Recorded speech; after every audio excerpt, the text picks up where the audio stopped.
नमस्कार दोस्तों। जग्या तेरा इमोशन सुन लिया। भारत आगे बढ़ रहा है, चलो ठीक है, भारत तो आगे बढ़ ही जाएगा। तू यूँ बता, तूने क्या किया अपनी लाइफ में? तूने भारत को आगे बढ़ाने के लिए क्या किया? चल हटा, भारत की छोड़, तूने अपने माँ बाप के लिए क्या किया?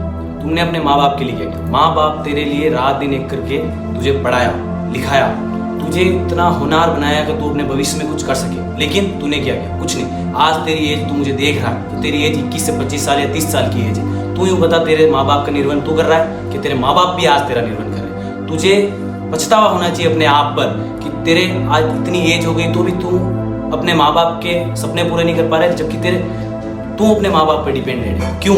तुझे सोचने की बात है। और तू सिर्फ, तेरे दिमाग में आइडियोलॉजी इस प्रकार से बनी हुई है कि भाई कुछ आदमी अगर ज्ञान की बातें बनाएगा, अरे क्या ज्ञान दे रहा है, ये तो ऐसे ही उठ के आ गया, तू गधा है। सुन, मैं बता दूं, भारत में 140 करोड़ की पॉपुलेशन है। कितनी? 140 करोड़। और जब अब लगभग 150 करोड़ की पॉपुलेशन होने वाली है। तुझे पता है तेरा कोई वजूद नहीं है। 140 करोड़ की पॉपुलेशन, कोई वजूद नहीं। क्यों? तूने अपने जीवन में कुछ अचीव किए ही नहीं। तेरी आज 21 से 30 साल की एज हो चुकी है, अप्रोक्सीमेट मान के चल। इस एज क्राइटेरिया में तू आते ही से अगले 20 या 30 साल बाद तू मर जाएगा और कुछ नहीं होने वाला। तू सोच, अपने माँ बाप के लिए तूने क्या किया? तू 10-15 हज़ार 20 हज़ार की नौकरी में अपने माँ बाप का निर्वहन कर लेगा?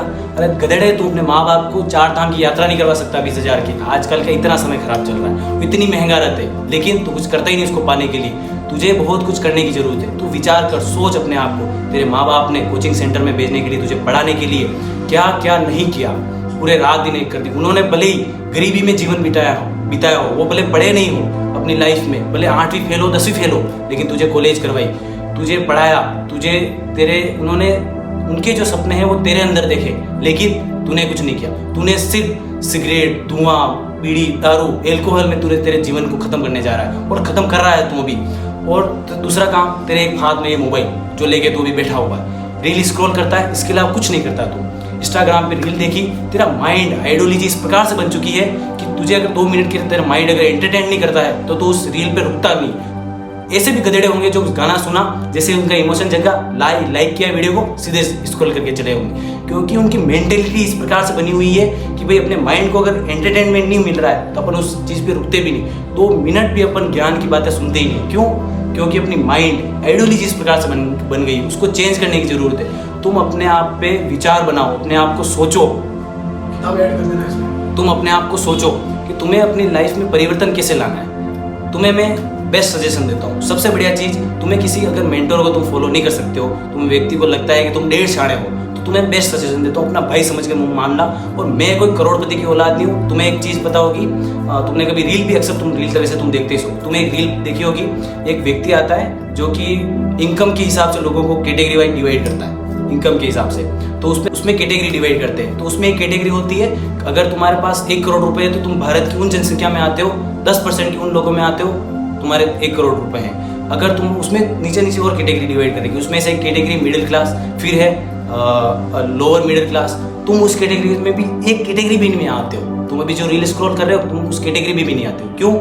क्योंकि तुम पुअर मिडिल क्लास हो। मैं भी उस कैटेगरी में नहीं आता हूँ, लेकिन मैं शुरुआत कर रहा हूँ, मैं कोशिश कर रहा हूँ। तुम रिजल्ट की ट्राई मत करो कि मुझे क्या सक्सेस मिलेगी नहीं मिलेगी। तुम हमेशा, जैसे मान लो एग्जाम्पल ले लेता हो, अगर वीडियो बनाने की भी अगर तुम सोच रहे हो तो तुम्हारे दिमाग में क्या रहता है, अगर मान लो अगर मैं सक्सेस नहीं हुआ तो मेरे पड़ोसी क्या कहेंगे, मेरे दोस्त लोग क्या कहेंगे, क्या सोचेंगे। मैं जिस ऑफिस वर्क में काम करता हूँ, तो ऑफिस में क्या उखाड़ रहे हो, 10-15 हज़ार की जॉब कर रहे हो, यही कर रहे हो, क्या कर रहे हो। ऑफिस में मेरे क्या कहेंगे, मैं जो सीनियर होंगे वो क्या सोचेंगे, ये सोच के तुम स्टार्ट ही नहीं करो। लेकिन तुम उसको पॉजिटिव वे में लो कि लोग, अगर मैं सक्सेस हो गया तो मैं कहाँ होऊंगा, वो सोचो तुम। लेकिन तुम वो चीज़ें सोचते हो क्योंकि तुम्हारे आइडियोलॉजी माइंड में इतना गंदी चीज़ें भरी हुई है, तो हमेशा नेगेटिव सोचते हो। पॉजिटिव वे में कभी जाते हो। अपनी परिस्थिति बता दो, मैं खुद ऐसा आदमी हूँ, और तुम में से अक्सर जो लोग, मैं भी जो बात कर रहा हूँ, मैं किसी मिडिल क्लास व्यक्ति की बात नहीं कर रहा हूँ। मैं बात कर रहा हूँ जो पुअर कंडीशन में जो आते हैं, जिनकी घर की गृहस्थी चलने की उम्मीद नहीं है अभी, मतलब खुद से अपने आप, मैं जानता हूँ, इमोशन की बात करता हूँ मैं। ऐसे भी लोग मुझे सुन रहे होंगे जो मतलब जॉब भी कर रहे हैं, पढ़ाई भी कर रहे हैं, घर भी चला रहे हैं, हो सकता है किसी के माँ बाप नहीं हो, अनाथ, तो ऐसा कुछ बच्चे, सब कुछ देखो, सब परिस्थिति, सब तरह के लोग होते हैं, वो सब चीज़ें कर रहे हैं।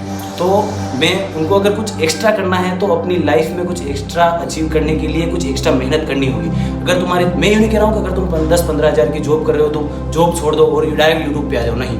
तुम्हें अगर कुछ सक्सेस होने, मैं यूँ नहीं कह रहा तुम यूट्यूब पे ही आओ, कहीं और एक्स्ट्रा करिकुलम एक्टिविटी करो, और जैसा तुम कुछ स्किल्स सीख सकते हो, कुछ नई चीज़ें ऐड कर सकते हो। इसके लिए तुम्हें अपनी जो 9 to 5 की जॉब है उसके अलावा तुम्हें एक्स्ट्रा कुछ चीज़ें करनी होगी। अगर तुम्हें एक्स्ट्रा रिजल्ट चाहिए, तुम चाहते हो मैं इस पुअर कैटेगरी में नहीं रहूँ, मैं अपर कैटेगरी में आऊँ, तो तुम्हें उसके लिए मेहनत करनी होगी। और मेहनत का जरिया यही है कि तुम सबसे पहले अपनी आइडियोलॉजी को चेंज करो। तुम्हारे कुछ टारगेट है, उसको गोल छोटे गोल में डिवाइड करो। जैसे जैसे तुम अपने आप को डिवाइड करोगे, तुम्हें लगेगा कि नहीं यार मैं अचीवमेंट कर रहा हूँ, और तुम्हें लगता है कि नहीं मेरे यार इन सब जो ज्ञान बांट रहे हैं इनसे मेरा कोई फर्क नहीं पड़ने वाला, तो मैं एक छोटी सी सजेशन देता हूँ, कुछ नहीं करना है, तुम्हें कोई सी भी बुक उठानी है। मैंने यूँ नहीं कहता तुम्हें कि तुम वो किताब पढ़ो, ऑटोमिक हैबिट वाली पढ़ो, या फिर ऐसी कोई सी भी किताब पढ़ो, नहीं, तुम्हें जो इंटरेस्ट लगे वो किताबें पढ़ो। किताब उठाओ, पढ़ो, सिर्फ कुछ नहीं करना, तुम्हें सिर्फ पढ़ने की जरूरत है। तुम बुक उठाओ और उस किताब को रीड करना स्टार्ट करो। भले तुम्हें कुछ समझ में नहीं आए, पहले उस किताब को 4 पेज पढ़ो, 5 पेज पढ़ो, 6 पेज पढ़ो, पर पढ़ना स्टार्ट करो। एक चीज़ मैं बता दूँ, किताबों से भले तुम करोड़पति नहीं बनोगे, लेकिन तुम्हारे बोलने की, तुम्हारे आचरण की, तुम्हारे व्यवहार की, लोगों के प्रति तुम्हारी सोच, और लोगों की सोच तुम्हारे प्रति कैसी रही वो सुधरेगी तुम्हारी। और तुम्हारी मानसिकता जैसे जैसे बदलेगी तुम अपने आप में इंप्रूवमेंट लाओगे, और जब तुम्हारा इंप्रूवमेंट होगा तो तुम सोच ही सकते हो कि फिर तुम कहाँ होगे। तो मैं तुम्हें इसमें से कुछ किताबें सजेस्ट कर रहा हूँ, जिसमें से मेरे पास किताबें हैं जो मैंने भी पढ़ी है, और मुझे लगता है कहीं ना कहीं तुम्हें भी वो पढ़ने की जरूरत है। मैं यहाँ आया हूँ ज्ञान बांटने के लिए, ऐसे ही नहीं बैठा हूँ, मैंने भी कहीं ना कहीं वो किताबें पढ़ी है और मैंने भी अनुभव किया है। तो मैंने इनमें से कुछ किताबें पढ़ी है जो तुम्हें कहीं ना कहीं हर जगह मिल ही जाती है। जिसमें पहली किताब है ये अपने रिच डैड पुअर डैड वाली, उसके बाद अपने हैं एटॉमिक हैबिट्स, पता ही है तुम लोगों को। इसके बाद एक और तीसरी किताब है। इसके अलावा बहुत सी किताबें जो मेजर तुम्हें किताबों के मैं नाम बता रहा हूँ, वो मेरे हिसाब से तुम्हें एक बार ट्राई जरूर करनी चाहिए। अगर तुम्हें लगता है तुम इंग्लिश में नहीं पढ़ सकते हो तो हिंदी में भी ट्राई कर सकते हो, लेकिन एक बार किताब पढ़ने की कोशिश जरूर करना। एक है साइकोलॉजी ऑफ मनी, एक बार तुम ट्राई जरूर करना। अगर तुम्हें, मैं ज़्यादा टाइम नहीं कह रहा हूँ, अगर 5 दिन में इनमें से कोई भी एक किताब पढ़ो, अगर तुम्हें हल्का भी लगता है कि मेरे लाइफ में तो चेंजेस हुआ है, परिवर्तन हुआ है, तो आप नेक्स्ट टाइम आके मुझे इस वीडियो के कमेंट में बताना कि मुझे अच्छा लगा, कि भैया जो आपने चीज़ें बताई शेयर करी,